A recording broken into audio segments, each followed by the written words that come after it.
बात करेंगे बीजेपी की राष्ट्रीय कार्यकारिणी का, जिसमें आज कई सारे संकल्प लिए गए, कई सारे प्रस्ताव पारित किए गए और आज का हमारा विशेष भी यही है। हमारा विशेष है बीजेपी की राष्ट्रीय कार्यकारिणी, पीएम मोदी के मंत्र। बीजेपी की राष्ट्रीय कार्यकारिणी पीएम मोदी के मंत्र, क्योंकि पीएम मोदी ने इसमें तमाम मंत्र अपने पदाधिकारियों को, कार्यकर्ताओं को दिए और न सिर्फ साफ तौर पर कहा कि उनको जन जन तक जाना चाहिए, सीमावर्ती इलाकों तक जाना चाहिए, बल्कि यह भी साफ साफ जोड़ा कि सिर्फ वोट के लिए लोगों के पास न जाएं, बल्कि सच्चे हृदय से, दिल से लोगों की सेवा करें। तो कुल मिलाकर एक बार कहीं ना कहीं कहा कि ये एक सामाजिक संगठन है बीजेपी, सिर्फ राजनीतिक मायने इसके ना निकालें कार्यकर्ता और लोगों के बीच में जाएं, उनकी सेवा करें। आकांक्षी जिलों की भी बात उन्होंने कहा सीमावर्ती इलाकों में जाएं, आकांक्षी जिलों में अपनी भूमिका निभाएं कार्यकर्ता। तो एक तरह से पहली बार इस तरह से हुआ है जब कोई राजनीतिक दल सामाजिक कार्यों के लिए लोगों को प्रेरित कर रहा है।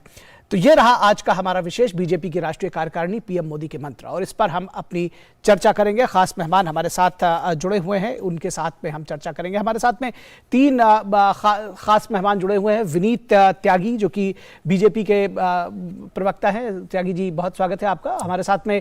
उसके अलावा डॉक्टर पूजा त्रिपाठी जुड़ी हुई हैं। डॉक्टर त्रिपाठी बहुत स्वागत है आपका, कांग्रेस की प्रवक्ता है ये। और डॉक्टर शेखर अय्यर जो कि सीनियर जर्नलिस्ट हैं, वो भी हमारे साथ जुड़े हुए हैं। शेखर साहब बहुत स्वागत है आपका। पूजा त्रिपाठी, अगर आपके साथ हम इस चर्चा की शुरुआत करें, और जिस तरह से आपने देखा कि जो राजनीतिक प्रस्ताव पारित किए गए हैं बीजेपी के, उसमें साफ तौर पर कहा कि कई सारे दुष्प्रचार करने की कोशिश की गई, बार बार नैरेटिव गढ़ने की कोशिश की गई पार्टी के, और खास तौर पर पीएम मोदी को टारगेट करने की कोशिश की गई। तमाम जगहों पर सुप्रीम कोर्ट ने चीजों को साफ किया। तो आपको लगता है कि जब बात एक रचनात्मक विपक्ष की भूमिका निभाने की होती है, जब बात हो रही है कि अमृतकाल में देश में कर्तव्य काल में बदलना है, ऐसे में एक कहीं ना कहीं इस तरह की जो बातें आ रही है सामने, वो ये कहती है कि जो लाइन है उसको लंबी किया जाए मिटाने के बजाय।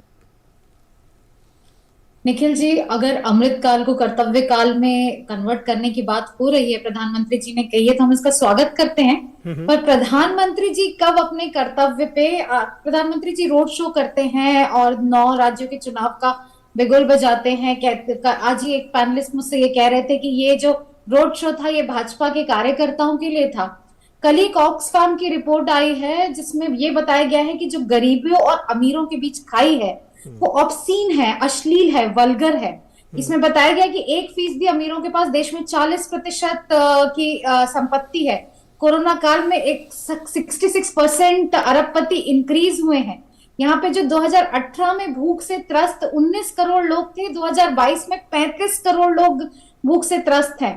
तो ये सारी बातें लेकर जनता के बीच में जाइए ना, यही तो बात उठ रही है कि इसमें नए नैरेटिव गढ़ना, ये राफेल की बात करना, डीमोनेटाइजेशन की बात करना, जिसमें लोग सुप्रीम कोर्ट जा रहे हैं और वहां से सुप्रीम कोर्ट चीजों को दुरुस्त कर रहा है। तो ये इसके बजाय ये सब चीजें जनता के बीच में लेकर जाइए ना। वही तो मैं कह रहा हूं कि लाइन को बड़ा करने की कोशिश कीजिए, लाइन मिटाने की कोशिश क्यों कर रही है? लाइन मिटाने की कोशिश कौन कर रहा है? आज जब हम भारत जोड़ो यात्रा कन्याकुमारी से कश्मीर की तरफ ले जा रहे हैं तो हम सिर्फ जन मुद्दों की बात कर रहे हैं। हम विपक्ष पे, हम सत्ता पे कोई अटैक नहीं कर रहे हैं। हम सिर्फ जन मुद्दों की बात कर रहे हैं। हम वहां पे किसानों से मिलते हैं, वहां पे आशा वर्कर्स से मिलते हैं, हम वहां मछुआरों से मिलते हैं, उन डॉक्टर्स से मिलते हैं जो बॉन्ड का प्रोटेस्ट कर रहे हैं, बहुत सारे लोगों के वेटरन से मिलते हैं, सभी से मिलते हैं। और ये जन मुद्दों की बात है, वहां महंगाई की बात हो रही है, बेरोजगारी की बात हो रही है। तो कौन लाइन मिटाने की बात कर रहा है?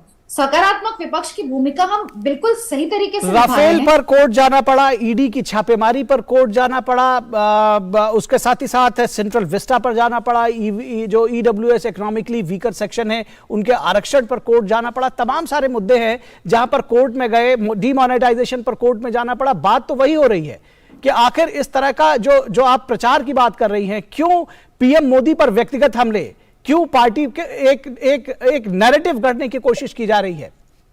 प्रधानमंत्री मोदी पर हम व्यक्तिगत हमले नहीं कर रहे, हम प्रधानमंत्री पद को उनके कर्तव्य याद दिला रहे हैं। आज वो एक रोड शो करते हैं प्रधानमंत्री जी। चलिए, अब इसका जवाब बीजेपी से ले लेंगे कि क्या वो ये स्थिति सही है? विनीत त्यागी जी, ये कांग्रेस के लोग आपको कर्तव्य याद दिला रहे हैं, पीएम मोदी को कर्तव्य याद दिला रहे हैं, जबकि पीएम मोदी खुद कह चुके हैं कि रोज उनको भर भर कर गालियां दी जा रही हैं।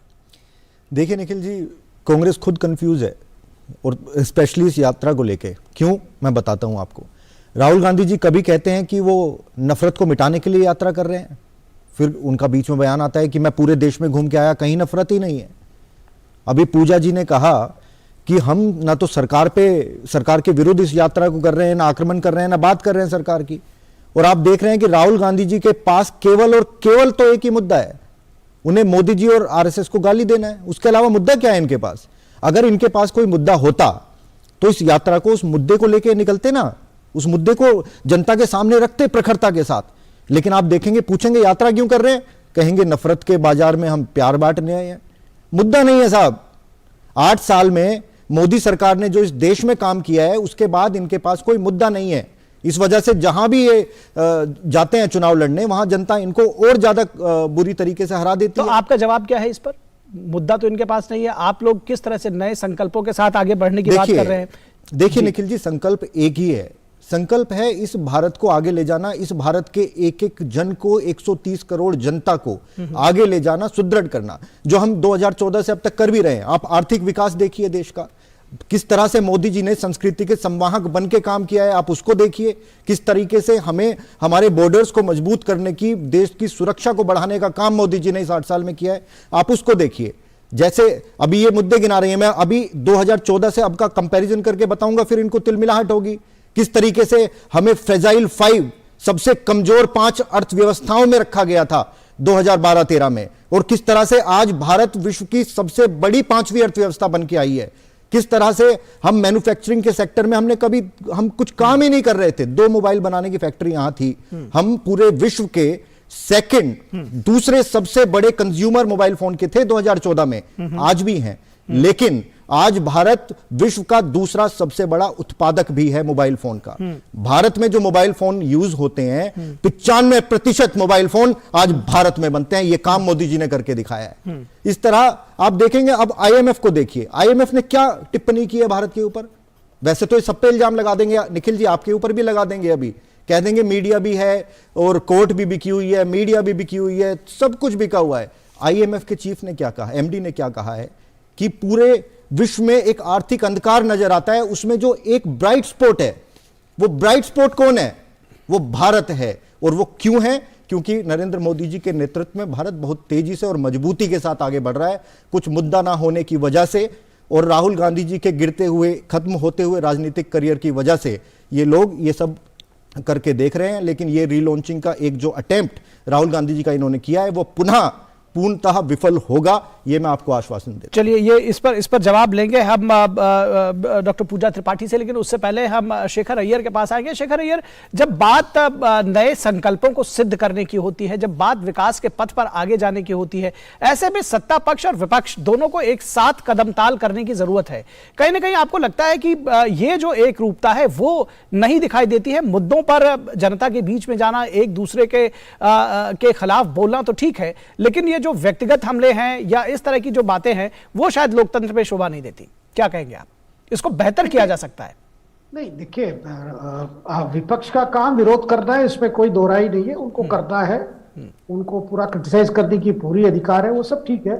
लेकिन हम क्या देख रहे हैं, 2014 के चुनाव, फिर 2019 के चुनाव, उस पीरियड में जो कैंपेन, उस कैंपेन में मुझे नहीं लगता कि कांग्रेस का कोई नया स्ट्रेटेजी है। उनका स्ट्रेटेजी यही है कि आप लगातार, अगर आप प्राइम मिनिस्टर को अटैक करते जाओगे, कहीं ना कहीं पब्लिक के माइंड में लगेगा हो सकता है ये सारी चीजें सच है।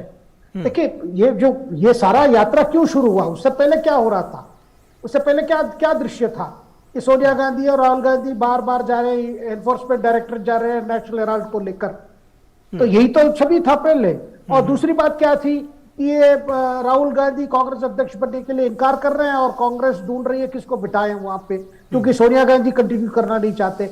ये सारों चीजों से एक प्रकार से नैरेटिव बदलने के लिए यात्रा की गई है। और ये भी तो, वो तो खुल के कह रहे हैं, भाई हमारी यात्रा का यही पर्पस था कि हमें नैरेटिव चेंज करना है और हमारी छवि पर काफी डैमेज हुआ है।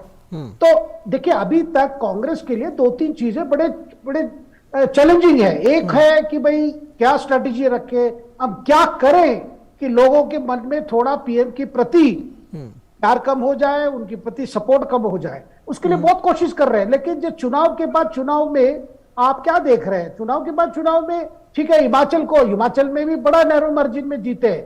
देखिए, वैसा जो बातें कांग्रेस बता रहे हैं, जो बातें राहुल गांधी बोल रहे हैं, वो पब्लिक में इतनी वो एक्सेप्टेबिलिटी है, अगर वो सारी चीजें एक्चुअली रियलिटी है, तो बीजेपी को जीतने का कोई तो संभावना नहीं है। लेकिन वैसा तो नहीं लग रहा है। आज भी अगर एक चीज अगर आप नोट करेंगे बीजेपी नेशनल एग्जीक्यूटिव में, प्रधानमंत्री की तरफ से एक ही मैसेज है पार्टी कार्यकर्ताओं को, कॉम्प्लेसेंट मत रहिए, कॉन्फिडेंट मत रहिए। जो सरकारें, जो हमारे सरकार है राज्य में और हमारी सरकार केंद्र में, जो भी हमने काम किया जाके लोगों को बताइए, उसको फीडबैक लीजिए।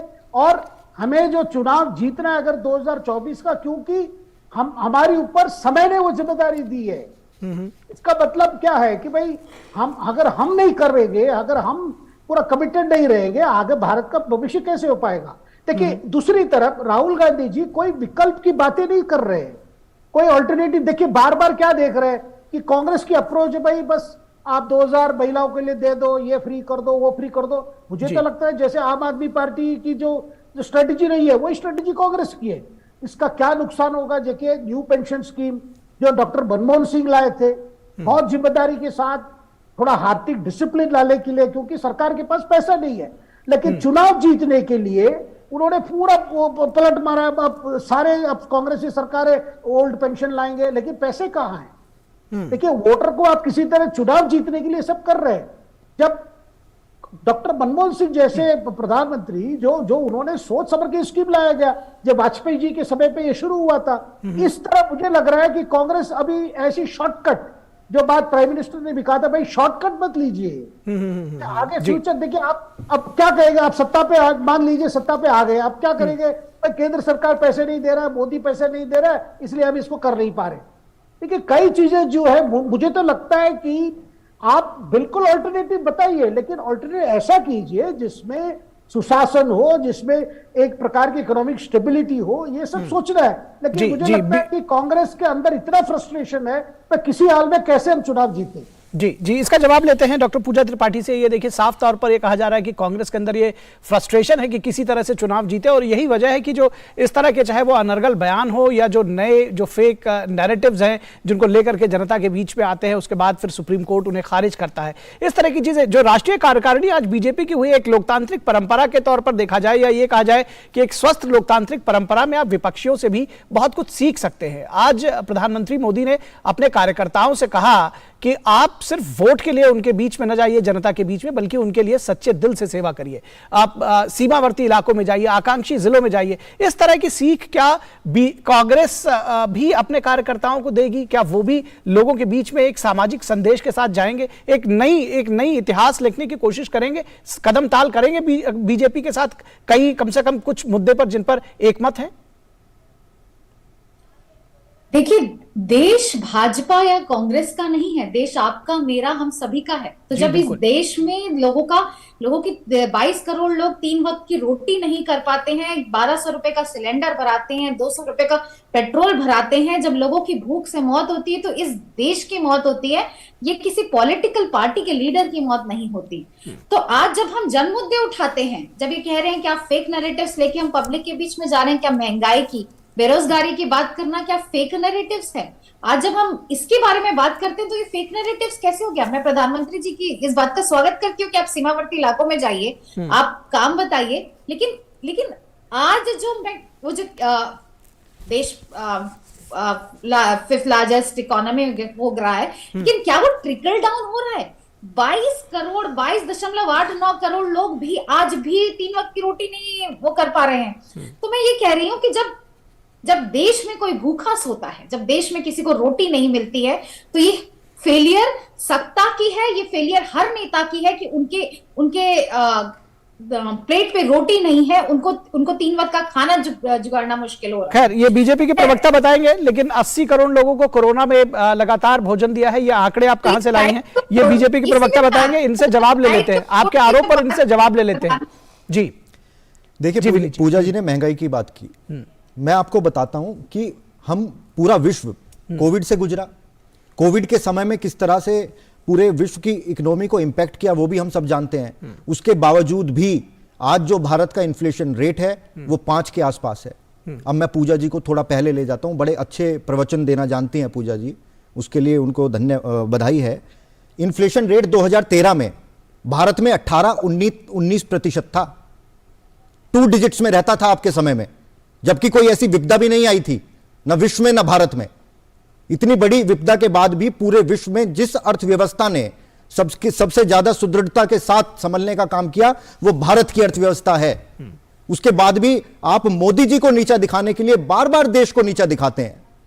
और आपने जो सीमावर्ती गांव की हम बात कर रहे हैं, मैं खुद भी निखिल जी आपको बताना चाहता हूं, परसों उसी कार्यक्रम के तहत मैं भी एक सीमावर्ती गांव में जा रहा हूं, वहां 2 दिन रहूंगा, लोगों के साथ बात करेंगे। AK एंटनी इनके जो डिफेंस मिनिस्टर हुआ करते थे, 2013 में पार्लियामेंट में उन्होंने बोला है कि हम सीमावर्ती जो सीमाएं हमारी, उन पे इंफ्रास्ट्रक्चर का डेवलपमेंट इसलिए नहीं करते जिससे कि जो चाइना बॉर्डर है उस पे चाइना हमसे नाराज ना हो जाए। तो the best policy, the safest borders are undeveloped borders. अगर आपने सीमाओं को सुरक्षित रखा है तो चाइना के साथ इतना हमारा सीमा सुरक्षित रखने की बात नहीं हो रही। देखिए, बात कार्यकर्ताओं से कही जा रही है कि आप सीमावर्ती जिलों में जाएं, आप आकांक्षी जिलों में जाएं।